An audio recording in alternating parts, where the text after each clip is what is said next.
Dear friends, welcome to the Priest Podcast, sponsored by the Napa Institute. You may not know it, but one of Napa's most meaningful efforts involves the formation and support of priests and religious. We have become fascinated by the stories of our clergy. Through this podcast, we want to bring you some of these amazing stories too, but in a way that is unique. Priests interviewing other priests from all walks of life and backgrounds. We think this series will be a great resource for everyone, those considering the priesthood, as well as those in active ministry who may be struggling or just looking for good ideas. But even the laity will benefit by learning more about the needs and thoughts of the clergy as we consider how to support and pray for them, given all they do for us. So sit back and enjoy this glimpse into the life and work of the priest.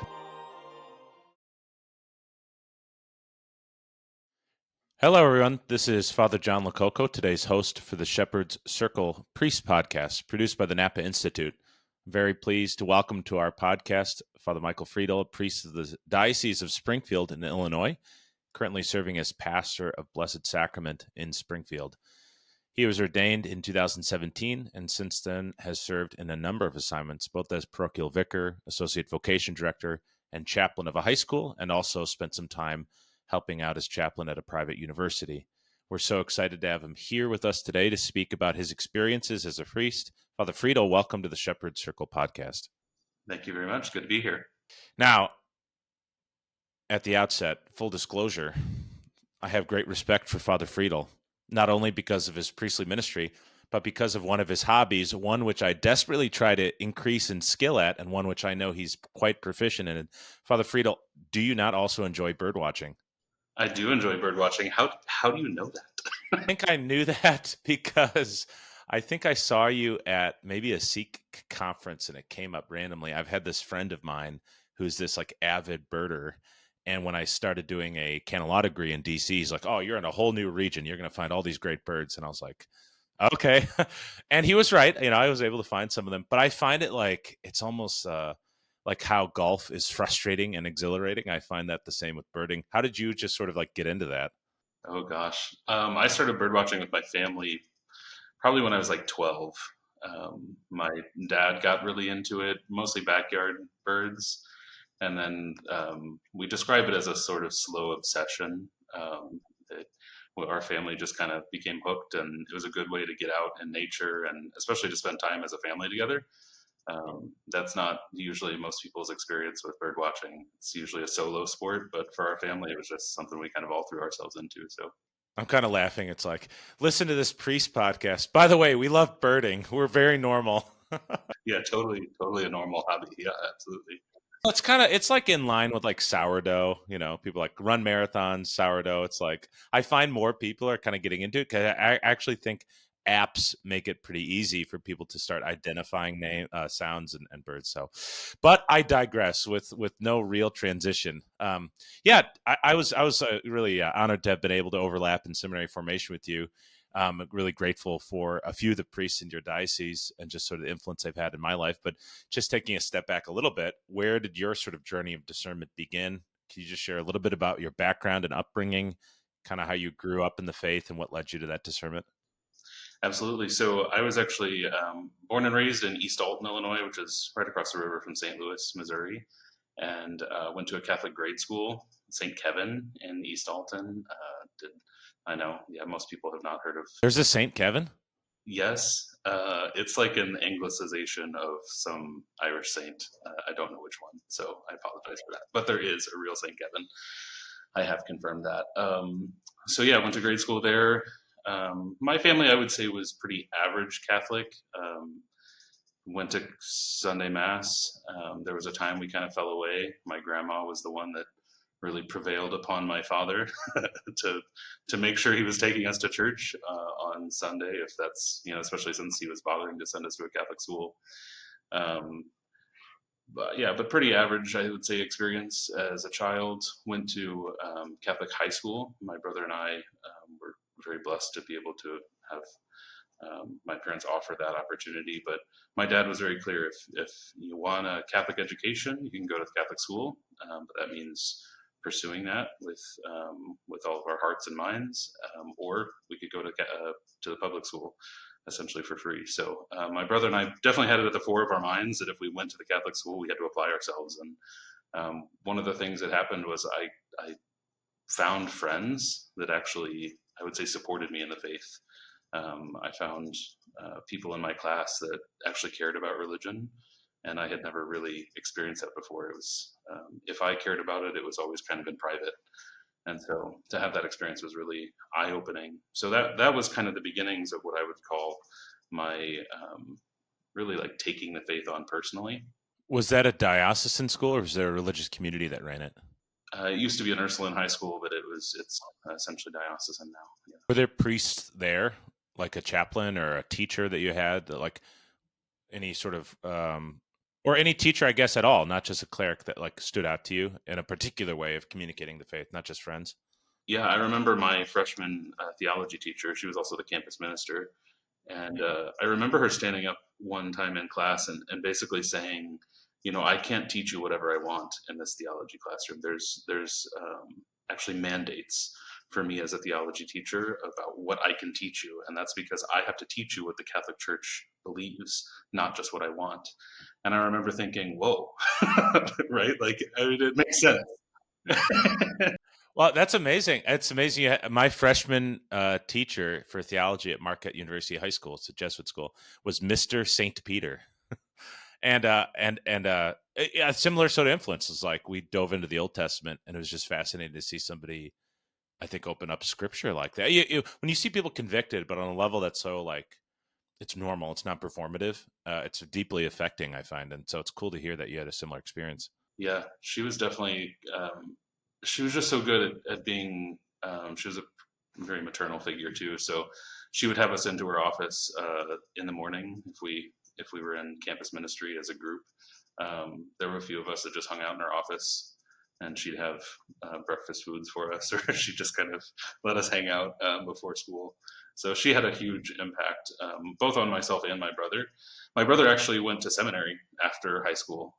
So yeah, very unusual for our family. It was not something, really, college was not something that everybody in our family had done. And so he took an even more different path, if that makes sense, to choose to go to seminary right out of high school. But he was very open to that. And my brother was, I would say, pretty courageous, and he didn't really care what anybody else thought about it. He just went and did it, talked to the vocations director. Ironically, my brother is now not a priest. He's married and has a child. So he only attended 3 years of diocesan seminary, and then a couple of years in a religious order before he left that as well. Yeah, but yeah, he gave it the good old college try when it came to really trying to discern that. And so for me, I would say the path was very open. It wasn't like this mysterious thing. What happens when the guy decides that he's discerning the priesthood? It was kind of right there for the taking for me, just because my brother had done it, and I had visited seminaries when I was a senior in high school. My brother went away to seminary, so I visited him at seminary, just like most kids were kind of visiting colleges and touring, that kind of thing. So for me, it was not like this weird sort of out there reality. It was very front and center, but it was still nothing that I wanted. I was very convinced that I wanted to be a husband and a father, and to make lots of money. So that was my trajectory. You still tell the parishioners you want to make a lot of money, though, right? Yes, yeah. It's part of the story. There we go. I would say, when I went to the University of St. Thomas too, it had, I think, I was dating, I was pursuing finance degree, but I had classes with seminarians because St. John Vianney at St. Thomas in St. Paul. Whoa.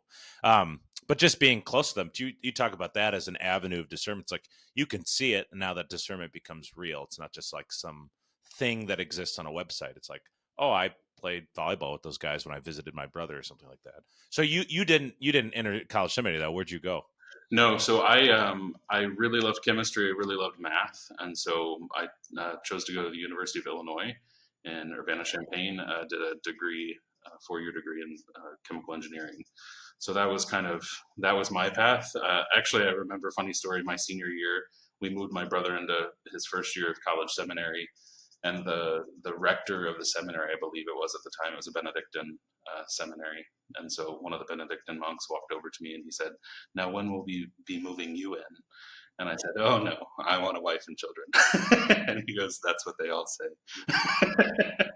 And so, yeah, I think others maybe had a little bit of a premonition that there was an openness there, but I was not letting that out at all. So did 4 years of a bachelor's and loved my time at U of I. That's where I really, I think, started to thrive in the Catholic faith. The Newman Center there is an amazing Newman Center.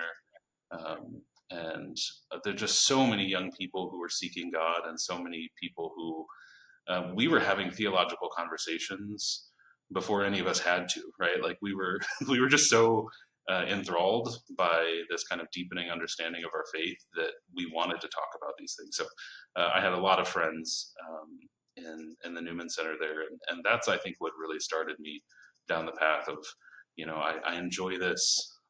It's almost like a fun hobby, but the prospect that I could like make my life about sharing these beautiful truths was sort of captivating to me. So Yeah, it's a good evidence of like the discernment. Often before we actually engage it, it's been operating underneath the surface, right? I think back to my own discernment. It's like once a week I would go to the quad we would meet at 9 p.m. and we were sort of fascinated by the lives of like Tolkien and Lewis, like going to what was that pub they would go to. And so we'd like a group of us would like meet and like smoke pipes or cigars, and we'd be like reading something and sharing it. And it felt so abundantly normal to me. And you're like, where did a vocation come from? And it's like, oh, like you're pursuing truth. And I actually think in this 21st century, the easiest path of the transcendentals for someone to convert, to come to know the Lord, is certainly beauty. We see its effect of like our churches and our music. But I think in an age of misinformation or disinformation, it's the truth that the church possesses that I find very convicting. And actually, it's fascinating that you name yourself as an engineer. At least at our local seminary, the like far and away majority degree of guys that are there are engineers. And why do you think that is? What do you think that if there's a correlation between like those who pursue the discipline of engineering and then enter seminary, what's the overlay, I guess? we had quite a few guys at the University of Illinois. There's a whole like wall of vocations, right? But a lot of the guys seem to come from engineering backgrounds, and I don't know. I'm not exactly sure. For me, I think there is a reality that the deeper you dive into science, the more you realize that there are some faith principles, right? Like the way things work, even at that level, takes a lot of explanation for them to all just like have worked that perfectly, right? All the constants that we encounter, all that stuff. It's like, there's not anything opposed to faith in that, and I think that's the myth. People from the outside sort of, well, you have to, faith and reason are in two different camps, and that was just never my experience when I was studying science. It actually kind of illumined the life of faith for me. Yeah. Yeah. I remember coming across like a massive poster at the Basilica of St. Joseph in our diocese, which is one of our more beautiful churches. And it's in their basement, and it details every scientific contribution the church has made, like from the early church. Like it's this huge poster, and it's more than just the Gregor Mendel's or the Big Bang theories or it's like all this stuff I didn't realize. You're like, wow, just the overlap between faith and science is really incredible. So that's good. So you do your 4 years of chemical engineering. You notably don't get married, and so that's still on the table. But did you enter seminary right after graduating, or did you still work for a year or two? Yeah, no. So it was probably my junior year. I remember the story is a little bit of a funny one. At least it's funny to me. I couldn't have told how the Lord was working in it at the time, but I did the beginning of my junior year. I was like, okay, I really want an internship. I got to make myself marketable, right, for the whole chemical engineering professional prospect. And so I went to the open house that they have all these companies come, and you're walking around trying to hawk your resume and tell people how great you are, how much they really want to hire you, as in the 3 spots that they have for summer interns or whatever it is. And I walked all around the Illini Union, kind of was trying to drum up interest or see what companies I was interested in working. And I walked away from that. I grabbed my backpack out of the Illini Union, started walking home to my apartment, and I got sicker every step that I took, like literally physically sick. By the time I got back to my apartment, I had chills. I was like cold sweats, like the whole 9 yards. And it turns out that somewhere at that open house, I had contracted the swine flu. So, so the whole like week that I should have spent applying for these internships, I spent horizontal on a couch, just like miserable. It was the sickest I've ever been. And I emerged from that experience, kind of, I just realized how dissatisfied I was, that I didn't even want to work in these places, right? I was trying to kind of like convince myself this is what I want, because this is what advances this career, right? This is the path that I'm on. And I finally just sort of stopped forcing that reality and opened my mind to like, maybe there's something else that the Lord could be calling me to, right? Maybe there's a different way that the Lord wants to fulfill my heart. So I concocted this whole plan. I'm going to stay in my chemical engineering degree because I can't let myself down in junior year, right? I've got to finish that out. But then I was like, maybe I'll teach chemistry or something in a Catholic school. That was kind of the compromise that I had made in my own mind. And it was really at that point in my life where the Lord, I jokingly say, he popped the question, right? Like I was at a Sunday mass. I sang in the choir at the time, and I don't remember what the priest was preaching, but I remember the question popped in my mind: why have you never considered the priesthood? It was just that. And I didn't have a reason. And at the time, I would have told people, because I was in all these theological conversations and had all these friends who were discerning, I would have said it's the duty of every Catholic male to at least consider that God might be calling him to the priesthood, right? Not that he is in every circumstance, but to be open to it. And I just realized, like, I had never put myself in a place of receptivity in that way. And so for the next 3 months, I had started going to daily mass somewhat before that, just a little bit before that. And every mass that I went to, it was constantly the question in my head: could I do this or could I not? And I had a whole list of pros and a whole list of cons. Ironically, the cons were like confession. I don't know what I would do in confession, or like preaching. You're like, I'm good at the sinning part. I'm worried about the absolving part. Yeah. So I had my pros and cons, but yeah, it was that time in my junior year that, and several experiences through the Newman Center, service trips, and then I had gone on a seminary visit or two during that time, and some other things. Totus Tuus, teaching Totus Tuus during the summer was a huge experience that following summer, and which itself was providential that I even found out about that program and started teaching it. But it was senior year, followed my senior year then, that I actually applied to seminary. And so I went into my senior year of college knowing that I was not going to do anything in chemical engineering, but that my path was going to seminary afterwards. It's amazing to think of the Lord's desire for you and your heart in this vocation was like his permissive will allowing swine flu. You're like, oh, we can't let him get an internship. The Lord knows he has to knock me on my feet. Kill him. Oh man, brutal. Well, amazing though. And so, hey, kudos to your courage. I always would tell when I served as vocation director, like all of us have some sort of tolle lege moment, like Augustine. Like we've heard the vocation talks, like you've read the vocation lines, but there's something about how when it's time for it to be able to penetrate you. For me, it was like late night adoration on a weekend retreat in university, and opening it and reading "The harvest is plentiful, but the laborers are few." I mean, that to me is the power of the Holy Spirit. Because I mean, how many times have we heard that? How many talks have we gone to? But that like pierced my heart, and I was like, I have to do this. Like it was a moment of conviction, not even a question.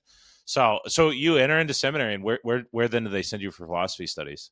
So my first 2 years, I did pre-theology at Mundelein Seminary in Chicago. We had like 10 or 11 guys there at the time, which was awesome. And a lot of my friends from U of I were in the Chicago suburbs, so it was kind of like, yeah, it was very, I felt so bolstered by, I was still surrounded by community of young people that were so supportive to me and my faith. And most of my friends from college went out into the real world, quote unquote, right? and started living the daily struggle of trying to maintain their faith life in parishes and in their workplaces. So the Lord set to work kind of forming my heart, and I was so grateful for that, because I saw in my friends in secular life how difficult it got. Well, and I mean, you think about like the struggle or the sacrifice, sure, of discerning this vocation, but I mean, in reality, it's like you're living on this campus of this beautiful university and this wonderful historic seminary of Mundelein, which does such a great job in forming men.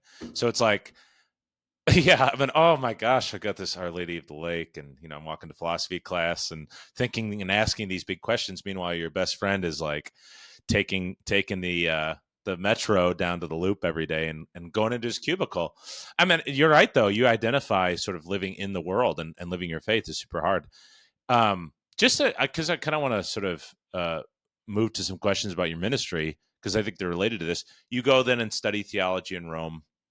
You at the North American College. You come home. Did you complete a license or no? Yeah, my life is in biblical theology, hence St. Jerome back here. Jerome, for those listening, he's got a painting, the famous painting of Saint Jerome with the skull overlooking, I'm sure, the very nervous married couples he's prepping for marriage. So, you come home, you kind of have the parish assignment, but I'm curious because you've served as chaplain both at a high school and at a private university in Decatur, Illinois. Maybe speaking first to this at that university, which I think you could maybe describe as not being the most overtly Catholic, right? Or maybe not inviting kids who are as overtly Catholic, or if that's the reason they came. It's not like a Steubenville or Ave Maria. What was that like of like sort of like being very obviously not of the world because you're a priest, but also having had that experience engineering and just like, yeah, what did that balance look like of trying to reach students today on university or even high school campuses? I think for me, the Lord has really put on my heart that from my own experience, just to invite kids to be open to the Lord's plan for their life, because I never realized the ways that I was trying to kind of fulfill and fill out my own life in all the decisions that I had made. And so I think to invite them and to put it before them, look, the Lord has created you, and if He created you, then He has a purpose for you. And that purpose is to fulfill your heart, not just to, act as a cog in a machine so that Mother Church can advance to the next generation. No, He has a plan for your fulfillment. And so inviting them to be open to that, even if it's very different from the path that they're currently on, or maybe it meshes perfectly, but inviting them just to that openness and to consider what the Lord might be calling them to, I think is it's a passion of mine to talk to kids about that and to maybe open their minds to the questions they're not even asking, because I think a lot of us have presuppositions in high school and in college. We think we know everything about the world, and we think we know the trajectory, and you start asking questions, and you start realizing there are deeper answers than maybe we've ever entertained before. And certainly that's true about the Catholic faith. Yeah, and I think that echoes what you were saying about engineers and science and faith and seeking truth. It's like, yeah, people are really hungry for answers. And I think too, when I think back to my time as a vocation director, it's like confronting mostly a generation, that has historic levels of anxiety and loneliness, and depression. It's like in that space of pain, you're looking for the answer. It's like you mentioned the swine flu, but it's like nothing reminds us of our mortality more than like a head cold. You're like, we're going along. I'm the master of my own fate, and then we like get a cold, and it just sort of is like, oh man, I'm not in control of anything. And I think when you feel that, that's a place for the Lord. It's a beauty of suffering. I mean, it just does like invite the Lord back in. It's not opium of the masses. It's like, no, it's trying to like find a place to sort of recenter yourself and move into that. But I mean, I kind of, even in my own life, 7+ years ordained. For you, 8+ years ordained. And if you count, if you're saying since you're diaconate, it'll be quite a while, almost getting near a decade now of ministry as a cleric. What's been like something very surprising to you about ministry just in general? If like you could go back and talk to yourself the night before your ordination. That's a really good question. I'm awful at being put on the spot, by the way. My fears about priestly ministry have come to fruition. I'm ill-equipped. No, yeah. Just get first thing I guess that comes to your mind. What do you think? I think for me, I mentioned the cons list of the things that I was really just not looking forward to in priestly life, and that I would say those maintain themselves even throughout formation. I was not really confident about preaching. I was not really confident that I would have the words of wisdom that people would need when they're in their darkest moments or when they're looking for hope in the midst of their sinfulness. I think I would tell myself 10 years ago that the Lord provides those things. And ironically, now, 8 years into priesthood, I see the ways that the Lord wanted to fulfill me through those things, right? The things that I wouldn't claim are my strengths, how He has made them some of the most fulfilling parts of my priesthood. And I think there's a reality there that the Lord does. Sometimes He uses those things, not in spite of us, but really He uses us for some of our weakest parts, because He can be glorified in that, right? And so for me, it was just like an experience of, man, I've become good at things that I never even wanted for myself. And for me, again, it's really easy to say, oh, well, that's the Holy Spirit. People would expect that of a priest. But for me, like every weekend in my preaching, I hear people say things that resonated with them, and I'm like, I mean, I'm in awe of the fact that that the Holy Spirit uses my words, because I can tell you it's not in me sitting back and thinking these high lofty thoughts of like, how am I going to. It's not the painting behind you. It's not the painting behind you. Yeah, definitely it does not look like that. I mean, it's funny. Every priest or deacon, anyone who's preached has had the experience of somebody coming up to you and being like, "You gave a homily 4 years ago that it changed my life," and you're like, and in your head, you're like, "That was a daily mass homily that I was thinking about as I crossed the threshold of the sanctuary to preach the gospel." Like that's the Holy Spirit, and it's a good reminder because I think sometimes, like, yeah, we all in seminary, you're looking around at the skills and talents of other people. I remember making a joke once to Father Brad Jantz, right? Who he was a seminarian at the time. We had our Hebrew exam, right? And so I'm standing nervously outside of the aula to take the exam. Brad walks by, and he's a year ahead of us, and he was a good linguist, and so Greg Parent and I were there. We're like, "Do you want to say a prayer with us in Hebrew?" Like jokingly. He immediately walks over and starts like extemporaneously praying in Hebrew. Now he's probably praying a psalm, but I was like, "Oh my gosh!" Like, "Oh my gosh!" Well, Lord, you also need idiot priests, so I'll just do that for you.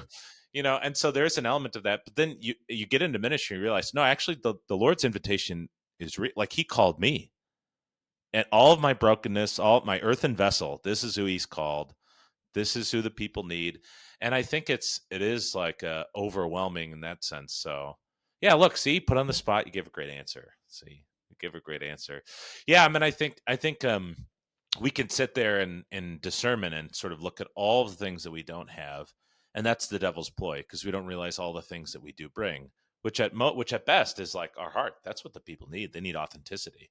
You think of some of the best homilies you've heard. It's not because they're the most educated, or because they're the most experienced. It's sometimes it can come from, as one of my professors would say when I was doing dogmatic theology, he's like, the best theologian you're going to meet is going to be the church lady in the pew, like the old church lady lighting the candles every day. She knows the Lord better than you do, not because you studied here, right? So, as you sort of like now moved from that chaplaincy and associate vocation work and kind of like, I don't want to say you don't have control, but you don't really as much. Like when you're chaplain out of a high school, you're providing sacraments, your counsel, maybe you're teaching, but now you're pastor. Like, how does it feel just to be the shepherd and to have care of souls for people within your territory? Like, is that overwhelming? Is that exciting? Is it both? Does it depend on the day? The above. And all at the same time too. It's so funny. I was only given really 2 years, so the whole time I was chaplain of the university, I was also pastor. Oh, wow. And so I've been pastor now for 6 years. Well, yeah, no, I guess 5 years of my 8 years as a priest. And so So it was a pretty early experience, but one of the things that I remember thinking pretty early on in my pastorate was what a beautiful experience of spiritual fatherhood it was. As a parochial vicar, I had had intimations of that, right? Like that, walking with people and through the death of a loved one, or accompanying people to the altar as they're seeking to get married. There are these beautiful moments of spiritual fatherhood, but for me, I had never felt that as deeply as I did when I was their pastor, right? And they really just, people have this sense that you are their shepherd, and they look to you in all of these beautiful and sometimes frightening ways to navigate all of the vicissitudes of daily life, right? And so to be able to get to know people as stably as you do when you're pastor of a parish, and really invest in people's life and walk with them. And I started after 4 years in the previous parish that I was at, Our Lady of Lourdes Indicator. I would look out and I could, I had started to identify, oh, like that person's back from college, and these people are new, like I haven't seen them here in the past 4 years. So starting to know a community that well, that you actually begin to identify people when they've been away for a little while, or when they bring loved ones, or you start to get to know their adult children who have moved away, but they come back and come to mass with them at Christmas time or whatever. It was such a beautiful experience of really knowing people and walking with them, and they let you into their lives like you wouldn't imagine. It's incredible, the privileged view of humanity that we get from just putting on this collar and the Lord ordaining it to be so, right? Yeah. It's amazing too. I think back to, my childhood pastor. He was there like 17 years. I'm sure, he and I are different in so many ways, but he just becomes what's familiar and what's known. That's the family aspect of parish life. That now I've been pastor for 2 months, but I've been here for 14 months, first year as an administrator. So kind of being with this community for 14 months, and you're like, it's kind of like my first day as an associate. Somebody came in, some woman came in, she's weeping. She needed to see a priest. And I literally was like, oh, wait, that's me, and that's kind of, being the spiritual father there. You're like, yeah, everyone is looking to you. And that's painful and frustrating at times, but it's also so beautiful most of the time. And so it's such a great, great gift. And so as you kind of head into the swing, do you guys have a school? We do, yeah. You're into this school year. Do what's exciting you about the next few months? Well, we have our confirmations coming up. Our diocese just moved to restored order.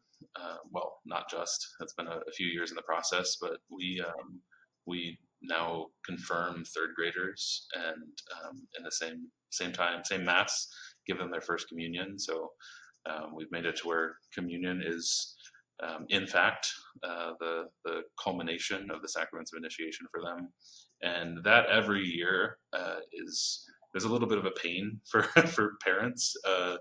The grieving process of moving that age down. But what I see is third graders who are so excited to receive the Holy Spirit, and so excited to receive Jesus for the first time. And so every fall, that's like a huge highlight, is just to watch our third graders like get it, right? Because they, you don't see, if when you confirm juniors in high school, as good as that can be, the juniors don't run down the aisle to greet the bishop to be confirmed. Like, they're not that excited to be up in front of everybody. But third graders, my goodness, they are. And so that's always a beautiful experience. But yeah, I think just for me, growing in this parish, I've only been here for 14 months now as a pastor. So just learning the families, and the second year. So I'm beginning my second year now in this parish. The second year is always an experience for me.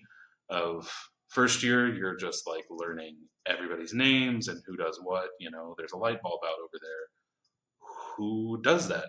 Do I do it? If so, where are the light bulbs kept? Right? Like, you learn everything in your first year as a parish, as a pastor.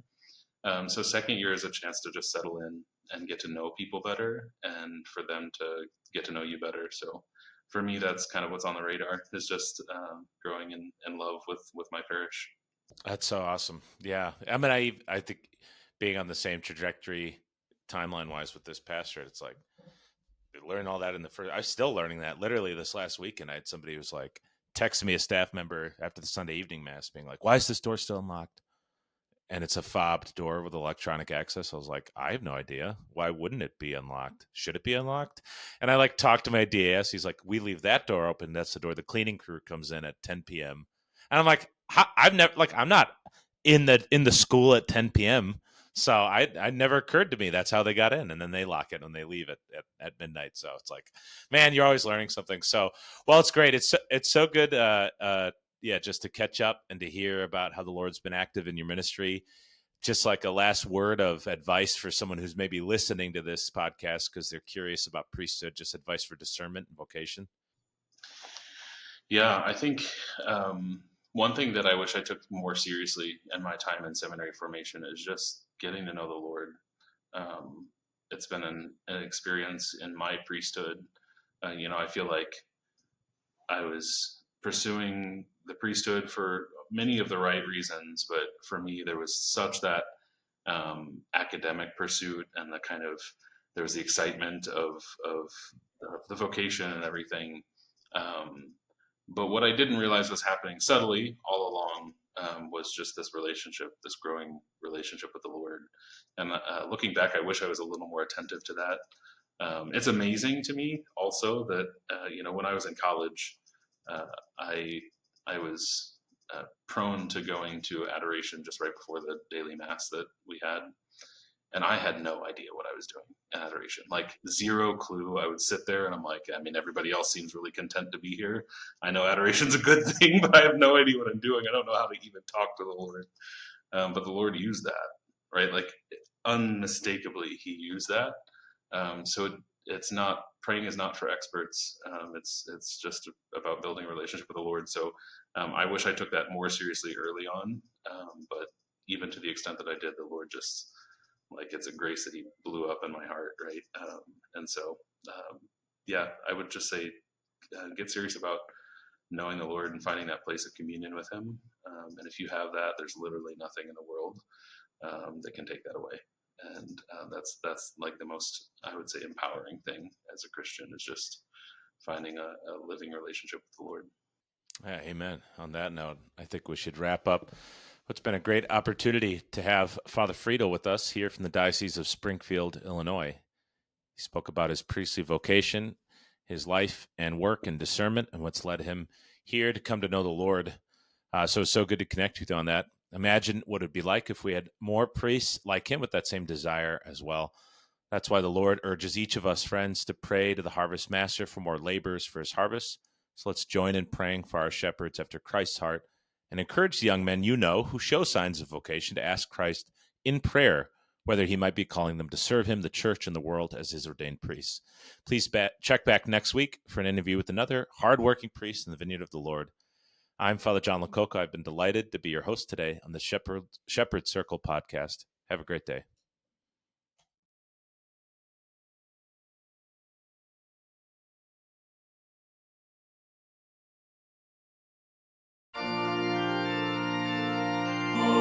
Thanks again for joining us today. For more information about how you can join us in supporting our work with clergy and religious, go to napa-institute.org. May God bless you this day and always.